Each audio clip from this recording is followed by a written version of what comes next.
মোৰ সম্পৰ্ক গঢ়োতে কিমান কষ্ট কৰিব লাগে সেয়া এজন প্ৰকৃত প্ৰেমিকেহে জানে, যিয়ে নেকি সঁচা অন্তৰেৰে কাৰোবাক ভাল পায়। মানুহ এজন দেখিলোঁ, ভাল লাগিল, নামটো জানিবলৈ মন গ'ল, নামটো জানিলোঁ। লাহেকৈ ঘৰত কোন কোন আছে, কি কৰে, ক'ত থাকে, গোটেইখিনি জানিলোঁ। লাহেকৈ নাম্বাৰটো ল'লোঁ। ঘৰলৈ গৈ নাপালোঁ। আধাতে কল, আধাতে SMS। গুড মৰ্ণিঙৰ পৰা গুড নাইটলৈ SMS কল। লাহে লাহে মৰমবোৰো বাঢ়িল, লাহে লাহে ভালপোৱাবোৰো বাঢ়িল। তাৰপিছত মৰম, তাৰপিছত সপোন, তাৰপিছত প্ৰতিশ্ৰুতি, তাৰপিছত বিচ্ছেদ। কিমান যে কষ্টৰ ফলত হয় এটা সম্পৰ্ক, কিমান যে সময় নষ্ট হয়। সেয়েহে এবাৰ এজন মানুহে প্ৰেমত প্ৰতাৰণা পালে বহুত ভাগি পৰে।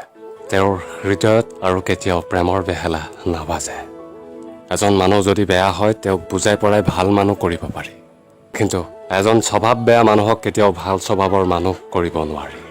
সেই বেয়া স্বভাৱৰ মানুহবোৰৰ পৰা সদায় আঁতৰি থাকক।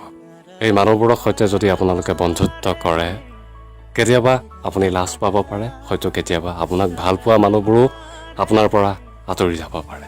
এজন মানুহক দেখাই শুনাই ভাল দেখিলেই ভাল বুলি ভাবি নল'ব। সেই মানুহজনৰ স্বভাৱ চৰিত্ৰহে ক'ব আচলতে সেই মানুহজন ভাল নে বেয়া। তুমি হাঁহিলে মনতে পাখুৰ ফুৰে।